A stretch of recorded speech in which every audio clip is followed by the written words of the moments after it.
Bom dia. O EPTV Comunidade de hoje abre espaço para um assunto que entristece os amantes do esporte, e em especial os amantes do futebol, a violência. Em vários jogos ela esteve presente e saiu infelizmente vitoriosa. A fúria de torcedores acaba quase sempre em vandalismo, agressões e até tentativas de homicídio. Como a que aconteceu há 2 semanas no jogo entre Guarani e Atlético Paranaense em Campinas. Aqui no estúdio vai ser questionada a atuação da polícia nesse caso e em outros, com o coronel Lúcio Ricardo de Oliveira. Também participa do programa a doutora em Educação Física pela Unicamp, Heloísa Helena Baldi dos Reis, que tem um trabalho acadêmico sobre a violência e o comportamento das torcidas.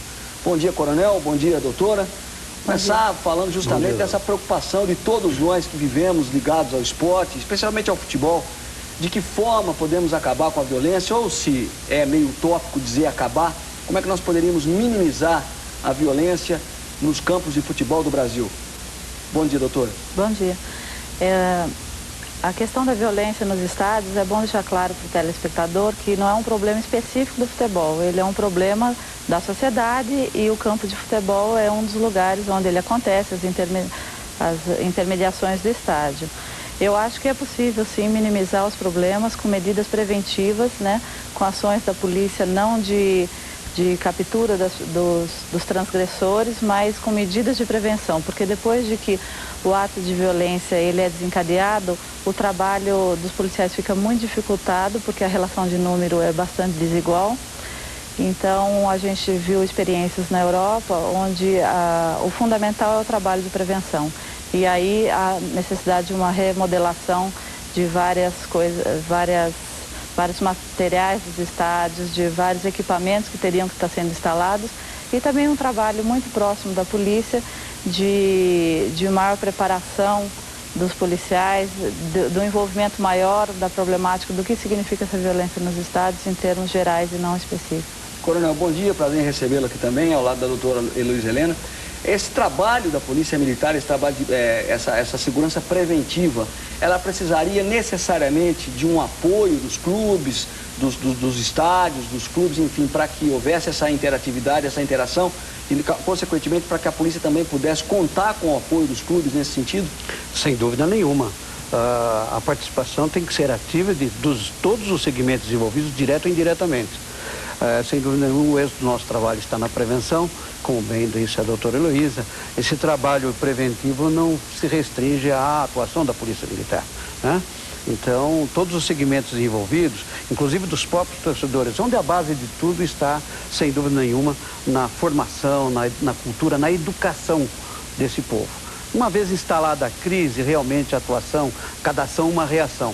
A atuação da Polícia Militar, realmente, quando a gente se fala em comportamento humano, né, vai desde aquele que se instalou, que se envolveu na crise, como o policial que vai ter que agir. Então, entramos num campo muito delicado, onde nós falamos do equilíbrio emocional, que é exatamente o que rege o comportamento humano. Agora, professora, até que ponto, o que muito se discute é até que ponto vai a paciência, vai o equilíbrio do policial, do profissional, enfim, daquele que está lá determinado para dar segurança, e até que ponto também vai o desequilíbrio do torcedor. Aonde as coisas realmente acontecem, aonde vai a responsabilidade de um, termina de um, começa de outro, para que ocorram os conflitos, para que ocorram os problemas de violência. Quer dizer, o torcedor também, de um certo modo, alguns torcedores não são tão ou mais responsáveis, no caso de alguns problemas, do que os próprios policiais, às vezes despreparados para determinadas situações? Isso, sem dúvidas de que o torcedor ele é o responsável pelos seus atos, mas em eventos de multidão há fatores que interferem no comportamento individual. Quer dizer, o indivíduo particularmente pode não ser violento, mas estando com a massa, ele tem todo um processo de imitação daquela outra violência. A violência ela se torna banalizada quando há focos dentro do estádio ou mesmo fora do estádio e que gera o incentivo para que outras pessoas se envolvam, né? Agora, quanto ao despreparo, eu considero assim o despreparo psicológico do policial, né? Eu acho que ele tem que estar preparado a ponto de não ter esse desequilíbrio, entendendo que é um ser humano e que o equilíbrio é um ponto difícil das pessoas conseguirem, mas ele tem que ter treinamentos contínuos, ele tem que ter um entendimento muito grande do papel dele, do trabalho dele, para que ele não tenha desequilíbrios durante a execução do seu trabalho. Eu vou pegar esse gancho que a senhora colocou, justamente da preparação psicológica do policial, até para a abordagem com o Coronel Lúcio Ricardo de Oliveira, mas antes disso nós vamos rever a reportagem exibida nos nossos telejornais sobre o torcedor do Atlético Paranaense que foi baleado depois do jogo que eliminou o Guarani da Copa do Brasil. Mais uma vez foram registradas cenas de vandalismo e violência dos torcedores e da polícia. Torcedores do Atlético Paranaense viajaram 8 horas para ver o time jogar. Pediram escolta da polícia e, em troca da proteção... Quando a gente desceu, chegou na frente do estádio, eles soltaram a gente em frente com a torcida do Guarani. A torcida do Guarani já chegou soltando bomba, já chegou soltando foguete, já chegou sentando a paulada. Depois, a atitude mais covarde. Enfileirados na parede, os torcedores foram espancados pela polícia militar. Não puderam reagir. Pediram para nós encostar e já começaram a bater. Veio mais policiamento dentro do estádio, também já chegou batendo todo mundo. Os torcedores exibem as marcas por todo o corpo, mas têm medo de mostrar o rosto. E eles ainda não puderam ver o time deles vencer o jogo por 2-0 e desclassificar o Guarani na Copa do Brasil. Depois da partida, bugrinos fizeram um protesto na porta do estádio por causa da derrota. Os atleticanos que comemoravam a vitória seriam vítimas de mais uma covardia. Assim, mais ou menos apareceu um carro do nada, assim, com 2 caras com a camisa do Guarani, descarregando um revólver em cima de nós. E acabou atingindo um amigo de vocês? Isso, atingindo no rosto, né? Bom, o torcedor, o Alexandro, foi operado e teve alta há 10 dias atrás e, felizmente, já retornou para Curitiba. Coronel, com relação à preparação psicológica do policial, ela tem que ser diariamente, podemos assim colocar, feita, trabalhada no sentido de que ele saiba como agir nesses momentos delicados? Sem dúvida nenhuma. O preparo do nosso policial militar, ele é permanente. E nós fazemos esse tipo de acompanhamento, inclusive com psicólogos, haja visto, que a nossa orientação é que quando da própria vistoria ou da revista que se faz antes dele ser encaminhado ao Estado, se dirigir ao Estado para o trabalho, e dentro do próprio policiamento, nós, os oficiais todos têm orientação no sentido de, se detectado qualquer tipo de problema que aflige qualquer policial militar, é preferível retirá-lo da escala, ele não ir para as ruas, para o policiamento, se ele não estiver dentro do seu equilíbrio normal, né? Até ser assistido por um profissional da área. Então é preferível ficar sem 1 ou 2 homens fora do policiamento do que um ir com desequilíbrio, não ter o autocontrole e realmente causar uma tragédia, porque a ação isolada de um homem pode deslustrar o trabalho de todo um policiamento, como está ali nas imagens exibidas agora, que a ação isolada de 2 ou 3 homens ali realmente deslustra, vai manchar todo um trabalho e a orientação não é essa. Eles já foram identificados? Não? Todos eles. É até bom esclarecer aos telespectadores de que esse evento em particular já foi instaurado um inquérito policial militar, todos eles estão sendo ouvidos, inclusive fiquem abertos, todos aqueles que puderem colaborar para esse evento, para o devido esclarecimento, chegamos ao esclarecimento na verdade real. Então o nosso objetivo é exatamente esse.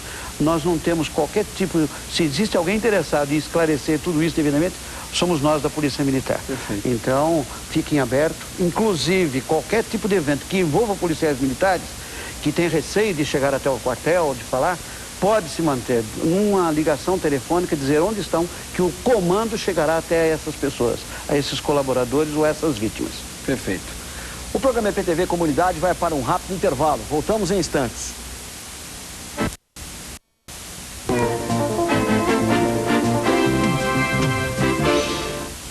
O assunto de hoje no EPTV Comunidade é a violência no futebol. Os entrevistados são o Coronel Lúcio Ricardo de Oliveira e a doutora em Educação Física pela Unicamp, Heloísa Helena Baldi dos Reis. Bem, professora, doutora, com relação à experiência, ao estudo acadêmico que a senhora fez, inclusive na Europa, tomando como base a Espanha, que é um país modelo em segurança, e o campo do Barcelona, o estádio do Barcelona, que é um dos maiores estádios da Europa, um dos maiores estádios do mundo, é tido também como um modelo de segurança e tal. O que a senhora trouxe de interessante para lá e que de repente nós poderíamos aplicar aqui na nossa realidade?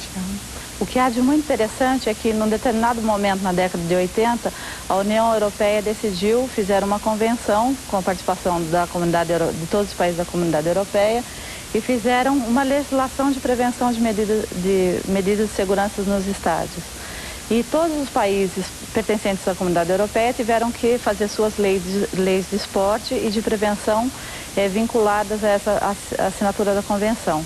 E a Espanha fez sua lei de esporte em 90, onde está bastante detalhado todos os procedimentos que devem ser tomados pelas polícias e toda a legislação onde enquadra as pessoas infratoras. Então, é uma lei muito minuciosa e que ela foi feita a partir de um trabalho coletivo de um grupo de bacharéis de direito, de policiais, de representantes dos clubes, das federações e do governo. E o principal é que o governo entende que o que deveria ser feito no Brasil também, que é uma atividade de lazer de grande público, e o governo espanhol entende que é de interesse público. Então, ele investiu pesadamente para que as polícias e que os estádios fossem equipados a ponto de permitir um trabalho dos policiais. Agora, professora, na prática, o que a gente poderia trazer para o Brasil? Porque nós sabemos, por exemplo, que os estádios na Europa, a grande maioria, esses estádios têm uma estrutura muito maior do que os estádios no Brasil. Sim. A começar por orientação de saída, de passagem do torcedor,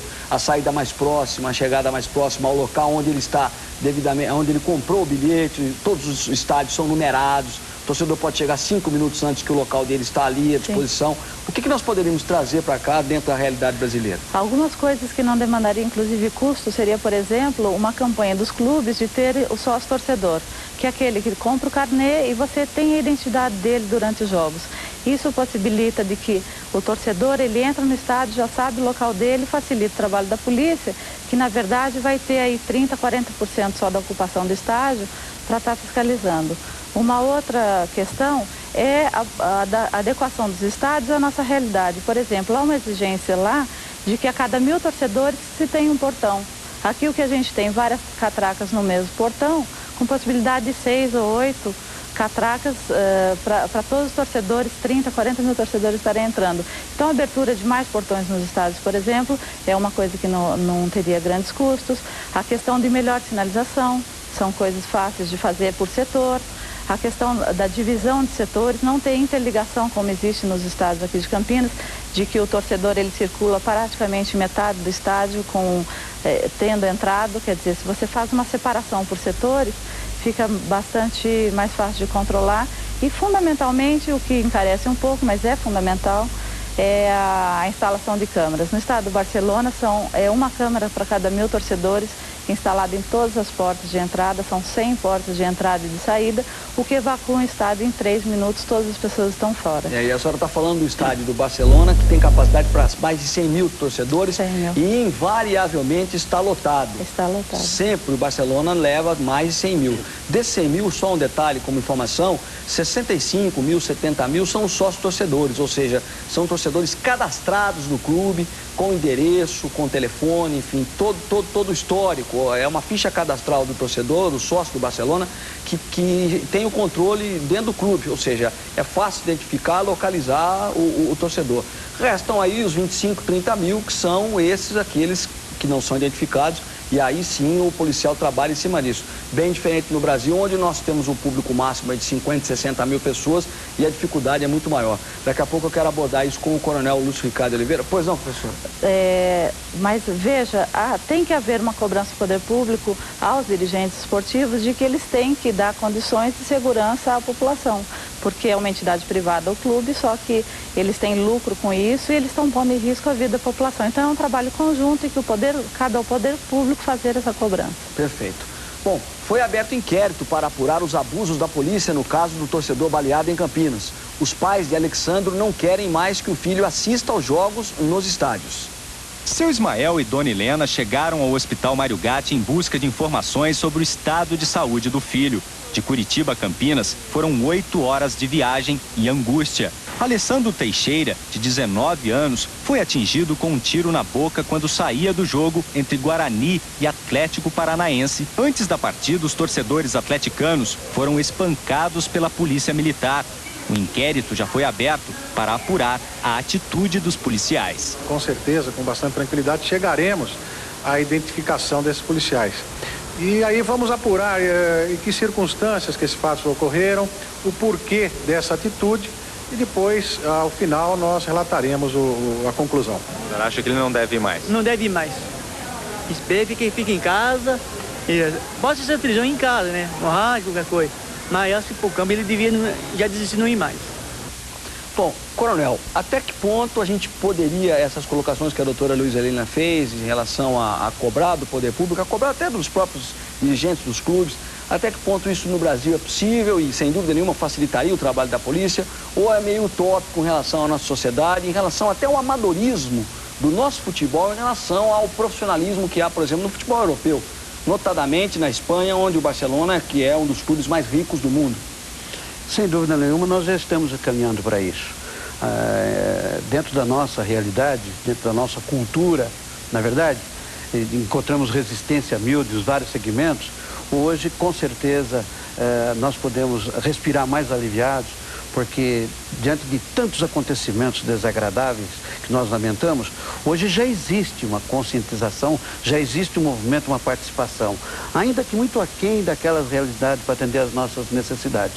Não é verdade? Mas já demos passos importantes. Ela mencionou do sócio torcedor. Nós já aplicamos isso hoje, não é verdade? E para superar barreiras aí, como por exemplo, de dirigentes desse ou daquele segmento, hoje nos resta o quem? O Ministério Público, que está acompanhando, e há aqueles que resistirem no rigor da lei, já no caráter preventivo, antes que aconteça, possamos adotar providências junto com o Judiciário, na verdade, para evitar um mal maior, porque depois não adianta chorar o leite derramado. Então, qual é o nosso objetivo? É adotar uma série de providências com a participação efetiva dos vários segmentos, e isso nós estamos tendo em Campinas. Ponte Preta e Guarani têm participado. É óbvio que alguns fatos isolados acontecem, como acontece também isoladamente por parte da polícia, que está aí o exemplo, está sendo apurado. Um mau exemplo, contraria toda e qualquer orientação, porque nós somos legalistas, é descabível esse tipo de procedimento, tá certo? Se houve falha de execução,